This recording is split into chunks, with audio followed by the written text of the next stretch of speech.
30 সেকেন্ডের একটা রিল দেখে মনে হলো আমি পুরো নিউজটা বুঝে গেছি।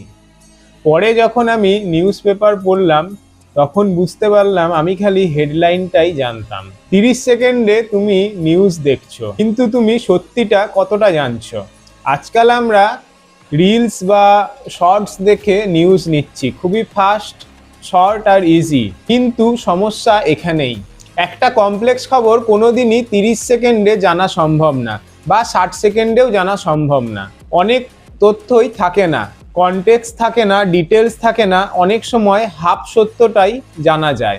ফলটা কি, আমরা মনে করি আমরা সব জানি, কিন্তু আসলে এখানে পুরো পিকচারটাই মিসিং থাকে।